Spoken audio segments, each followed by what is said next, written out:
Hello everyone, welcome back. Today we will discuss chapter 8 Cell Structure and Functions. In this chapter we will study about cell, which is basic structural and functional unit of all living organisms. Let us start the chapter. You have already learned that things around us are either living or non-living. हमें मालूम है कि जो चीज़ें हमारे चारों तरफ हैं या तो वो लिविंग हैं या फिर non living. Further, you may recall that all living organisms carry out certain basic functions. हमें ये भी मालूम है कि जितने भी living organisms हैं वो कुछ basic functions perform करते हैं. Can you list these functions? क्या आप बता सकते हैं कि वो कौन से basic functions perform करते हैं? Just like they show growth, वो growth show करते हैं. They show movement, they breathe, they reproduce, they respire, they excrete, etc. Different sets of organs perform the various functions you have listed. In this chapter, you shall learn about the basic structural unit of an organ. इस lesson में हम organs के basic structure unit के बारे में पढ़ेंगे, which is the cell, जो कि cell है. Means जो organs हैं हमारी body में, उनको बनाने वाला structure, basic structure unit कौन है? That is cell. Cells may be compared to bricks. Bricks are assembled to make a building. Similarly, cells are assembled to make the body of every organisms. हम sales को BRICS के साथ compare कर सकते हैं. जैसे एक बिल्डिंग को बनाने में ब्रिक्स जो हैं वो यूज़ होती हैं, ब्रिक्स जो हैं वो इकट्ठी होके एक बिल्डिंग को बनाती हैं. उसी तरह से सेल्स जो हैं वो टुगेदर एक साथ वर्क करके एक लिविंग ऑर्गेनिजम्स की बॉडी को बनाती हैं. नेक्स्ट है discovery of the cell. Cell की डिस्कवरी कैसे हुई और किसने की? Robert Hooke in 1665 observed slices of cork under a simple magnifying device. Robert Hooke ने 1665 में एक सिंपल मैग्नीफाइंग डिवाइस में, मैग्नीफाइंग डिवाइस मतलब एक ऐसा डिवाइस जो छोटी चीज़ों को बड़ा करके दिखाता है, उसमें रॉबर्ट हुक ने कॉर्क की स्लाइस को ऑब्जर्व किया. What is a cork? Cork क्या होता है? Cork is a part of the bark of a tree. एक पेड़ की बार्क के पार्ट को हम कहते हैं कॉर्क. पेड़ की जो छाल होती है उसी के एक पार्ट को हम बोलते हैं कॉर्क. तो सबसे पहले रॉबर्ट हुक ने 1665 में एक मैग्नीफाइंग डिवाइस में कॉर्क की स्लाइस को ऑब्जर्व किया. He took thin slices of cork and observe them under a microscope. He noticed partition boxes or compartments in the cork slice. उन्होंने उसमें क्या ऑब्जर्व किया?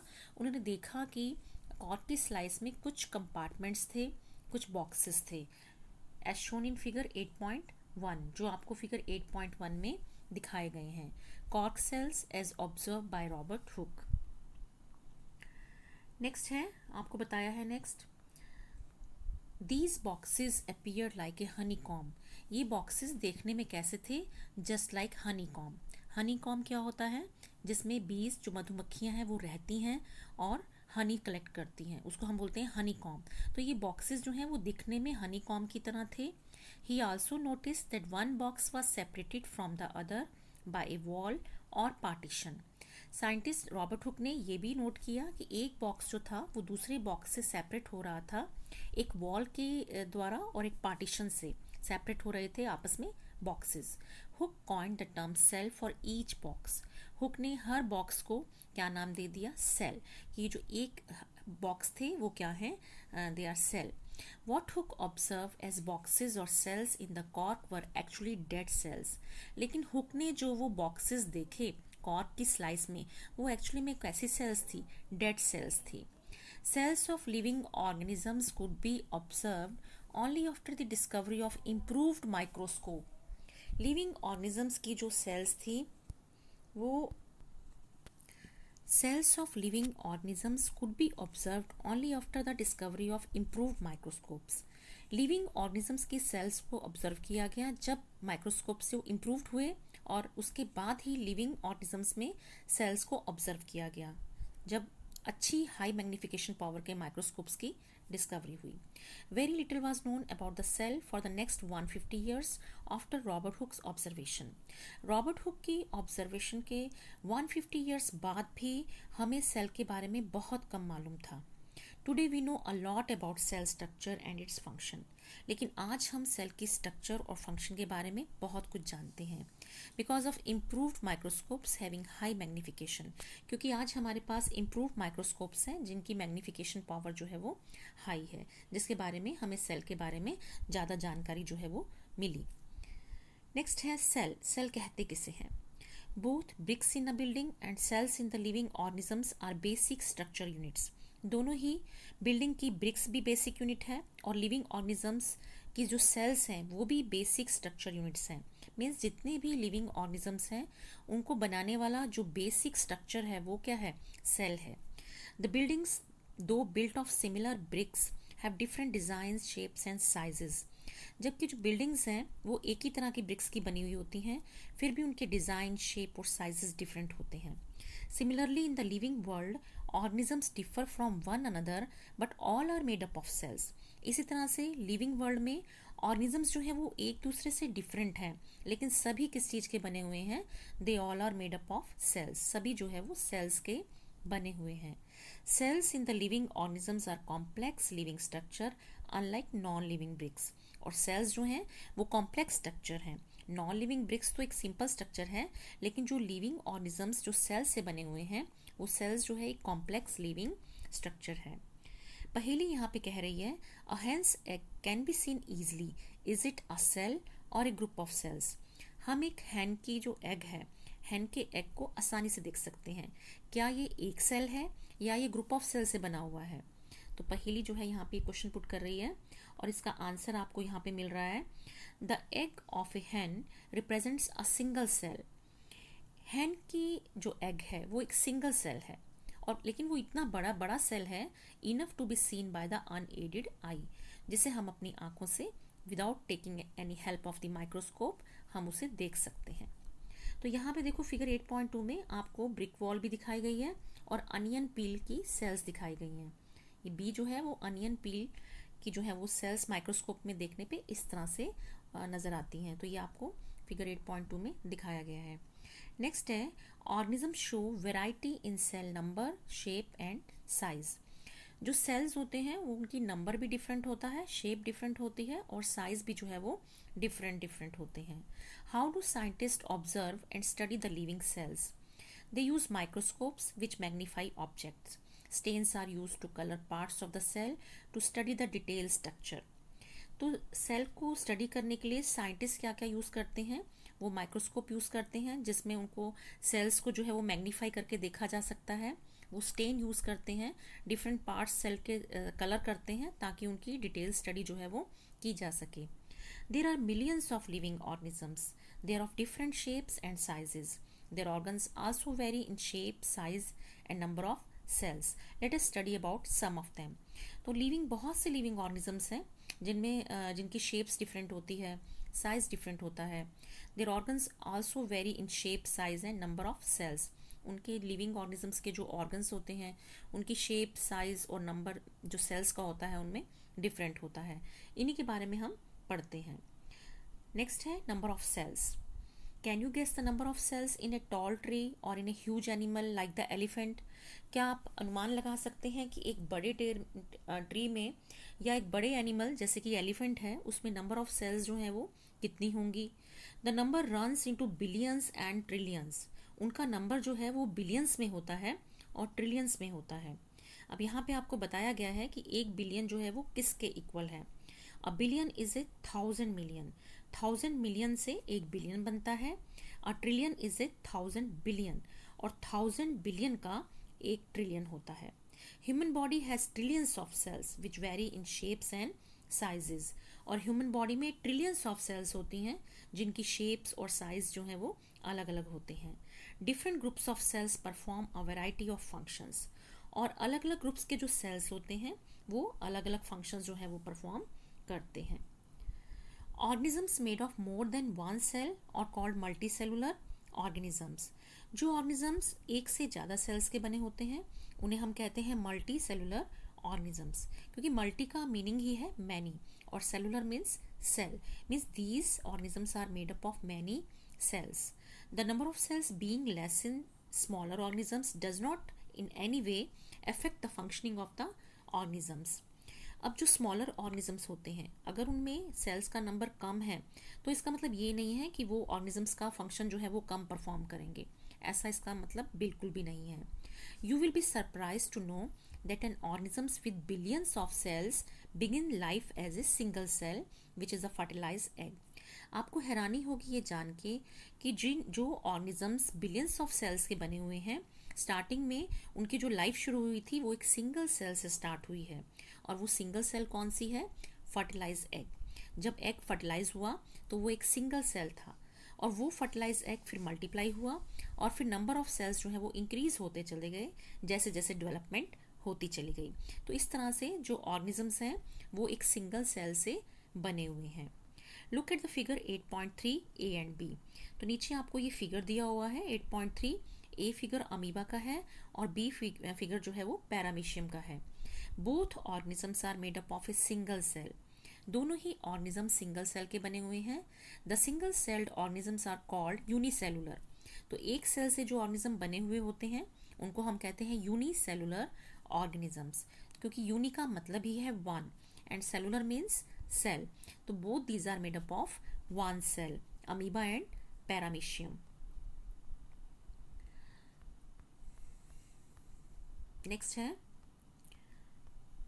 A single-celled organism perform all the necessary functions that multicellular organisms perform. एक single cell का organism भी वो सारे function perform करता है जो एक मल्टी सेलुलर ऑर्गेनिज्म परफॉर्म करते हैं। सिंगल सेल होने का मतलब ये नहीं है कि वो फंक्शंस जो हैं उनके कम हो गए हैं, वो फंक्शंस भी वैसे ही होते हैं उनमें जिस तरह से मल्टी सेलुलर ऑर्गेनिजम्स जो हैं वो फंक्शन परफॉर्म करता है। A single cell organism like amoeba captures and digest food.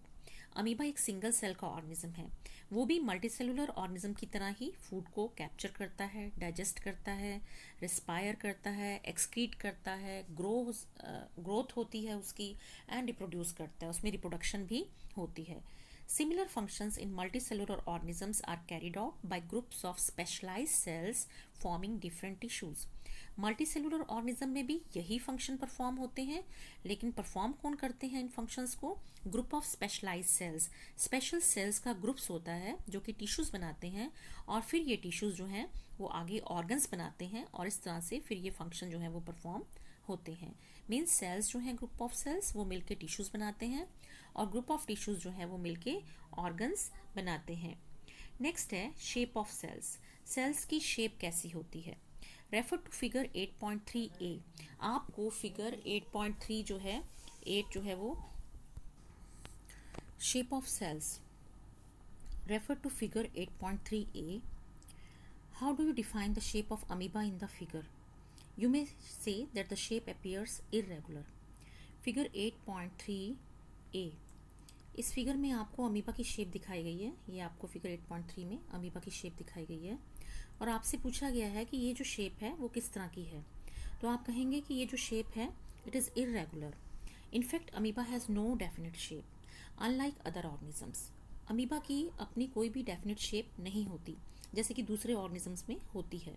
It keeps on changing its shapes. Observe the projections of varying lengths protruding out of its body. आप देखेंगे कि ये इसकी बॉडी में से ये जो है इस तरह से प्रोजेक्शंस जो है वो निकल रही हैं। ये आपको जो दिखाए गए हैं इस तरह से, ये आपको ये प्रोजेक्शंस जो है ये जो हैं ये बड़ी हुई आपको ये जो है प्रोजेक्शंस जो है वो नज़र आ रही हैं अमीबा में। इनकी हेल्प से जो अमीबा है वो फूड कैप्चर करता है और मूवमेंट भी शो करता है, और इसे हम बोलते हैं pseudopodia. These are called pseudopodia. Pseudo means false and podia means feet. तो ये हैं अमीबा के फॉल्स फीट, जिसकी हेल्प से ये फूड भी कैप्चर करता है और मूवमेंट भी शो करता है। तो इस तरह से these projections appear and disappear as amoeba moves और फीड्स। तो जब अमीबा जो है वो मूव करता है या भोजन लेता है तो ये प्रोजेक्शंस जो हैं वो अपीयर भी होती रहती हैं और फिर डिसअपीयर भी हो जाती हैं। तो यहाँ पे पहेली जो है वो क्वेश्चन पुट कर रही है, what advantage does amoeba derive by changing shape? Shape change करने से अमीबा को क्या एडवांटेज जो है यहाँ पे हो रहा है? मीन्स शेप चेंज करने का अमीबा को क्या बेनिफिट है? आंसर इज, यहाँ पे आंसर भी आपको मिल रहा है, the change in shape is due to formation of pseudopodia which facilitates movement and help in capturing food. जो चेंज शेप में जो चेंज हो रहा है वो due to formation of pseudopodia हो रहा है, क्योंकि सूडोपोडिया अमीबा में बन रहे हैं, जिनको हमने फॉल्स फीट कहा, विच फैसिलिटेट्स मूवमेंट, जिसकी हेल्प से अमीबा मूवमेंट भी शो करता है and help in capturing food, और अपना फूड भी कैप्चर करता है। तो इस तरह से चेंज शेप होने का अमीबा को बेनिफिट है ये। नेक्स्ट है white blood cells, WBC in human blood is another example of a single cell. Human beings में जो डब्ल्यूबीसी हैं, वाइट ब्लड सेल्स जो हैं, वो भी सिंगल सेल ही हैं, which can change its shapes, जो अपनी शेप जो है चेंज कर सकती हैं। But while WBC is a cell, लेकिन जो डब्ल्यूबीसी है वो एक सेल है। Amoeba is a full fledged organism, और जो अमीबा है वो पूरा एक ऑर्गेनिज्म है कैपेबल ऑफ इंडिपेंडेंट एग्जिस्टेंस, जिसकी अपनी एक स्वतंत्र एग्जिस्टेंस है। मीन्स अमीबा जो है वो एक पूरा ऑर्गेनिजम्स है, जबकि डब्ल्यूबीसी जो है वो एक सेल है। दोनों ही जो है वो अपनी शेप जो है वो चेंज करते हैं। What shape would you expect in organisms with millions of cells, जिन ऑर्गेनिजम्स में मिलियन सेल्स होती हैं उनकी शेप कैसी होगी। फिगर 8.4 ए बी सी जो डायग्राम आपको दिखाए गए हैं shows different cells such as blood cell, muscles and nerve of human beings. तो डिफरेंट सेल्स जो हैं वो आपको इस फिगर में दिखाई गई हैं।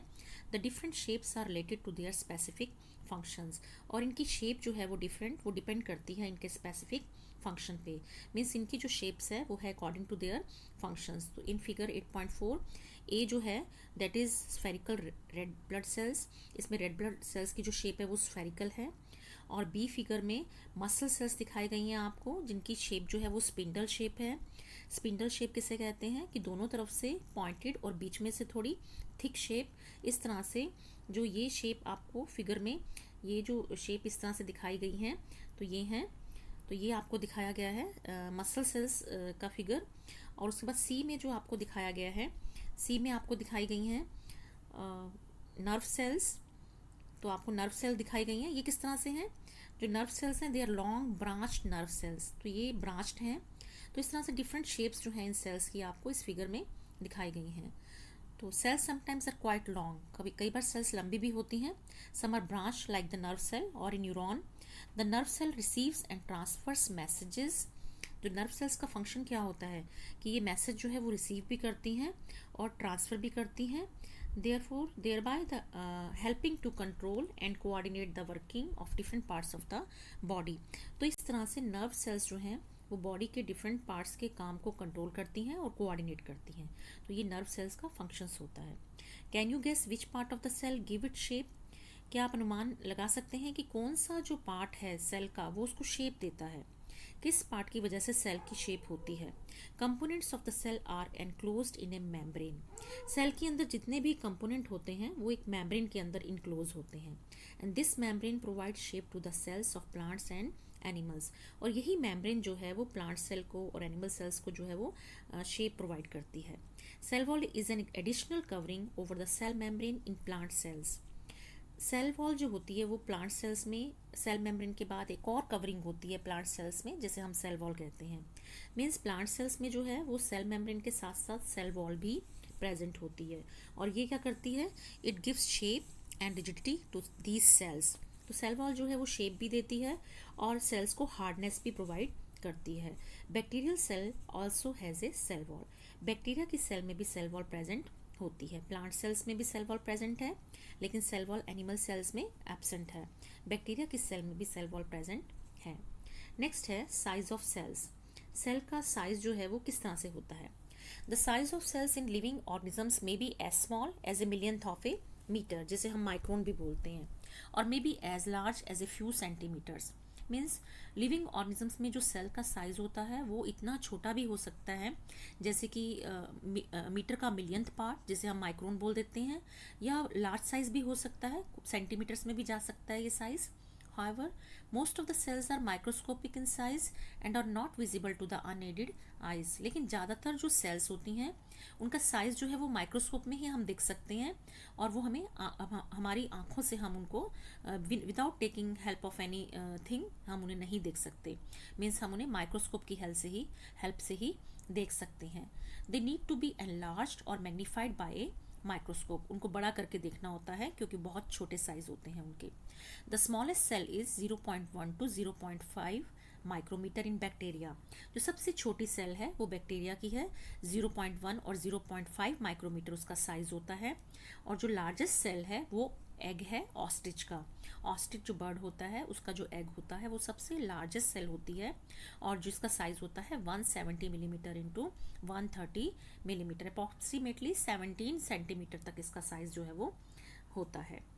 नेक्स्ट आपको बताया गया है एक्टिविटी 8.2, जिसमें आपने क्या करना है, हैन के एग को आपने बॉईल करना है और उसके ऊपर की शेल को जो है वो रिमूव कर देना है। व्हाट डू यू ऑब्जर्व, आप क्या देखेंगे, अ white material surrounds the yellow part. आप देखेंगे कि बीच में एक येलो पार्ट है और उसके चारों तरफ जो है वाइट पार्ट है। वाइट मटेरियल को हम क्या कहेंगे, एल्ब्यूमिन कहेंगे, जो कि सॉलिड हो जाता है बॉयल करने पर। White material is albumin which solidifies on boiling. The yellow part is yolk, yellow part को हम बोलते हैं यॉक और वाइट पार्ट को हम बोलते हैं albumin. It is part of a single cell, ये एक सिंगल सेल है। You can observe this single cell without any magnifying device. आपको इसको देखने के लिए किसी भी मैग्नीफाइंग डिवाइस की ज़रूरत नहीं पड़ती, आप अपनी आंखों से इसे देख सकते हैं। Are the cells in an elephant larger than the cells in a rat. क्या जो एलिफेंट जो इतना बिग एनिमल है, क्या उसके अंदर जो सेल्स होती हैं वो रैट के में जो सेल्स होती हैं उससे बड़ी होती हैं? मीन्स क्या सेल्स के साइज पे एनिमल के ऑर्गेनिज्म के साइज का कोई इफेक्ट होता है? The size of the cells has no relation with the size of the body of the animal और प्लांट। सेल्स का साइज किसी भी एनिमल की बॉडी या प्लांट की बॉडी के साइज पे डिपेंड नहीं करता।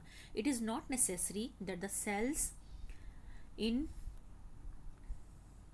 The elephant be much bigger than those in a rat. इस बात से नहीं फ़र्क पड़ता कि एलिफेंट अगर बड़ा है तो उसकी सेल्स भी बिगर होंगी, रैट अगर छोटे साइज़ का है तो उसमें सेल्स भी छोटे साइज़ की होंगी। तो ये सेल का जो साइज़ है उसका एनिमल्स की बॉडी के साथ कोई रिलेशन नहीं है। The size of the cell is related to its function. Cell का साइज डिपेंड करता है उसके फंक्शन पे। For example, nerve cells both in the elephant and rat are long and branched. Nerve cells जो हैं वो एलिफेंट में भी और रैट में भी दोनों में ही लॉन्ग होती हैं और ब्रांच्ड होती हैं, चाहे एलिफेंट बड़े साइज़ का है या रैट छोटे साइज़ का है। लेकिन नर्व सेल्स जो हैं उनका साइज़ किस चीज़ पे डिपेंड करता है, ऑन देयर फंक्शन।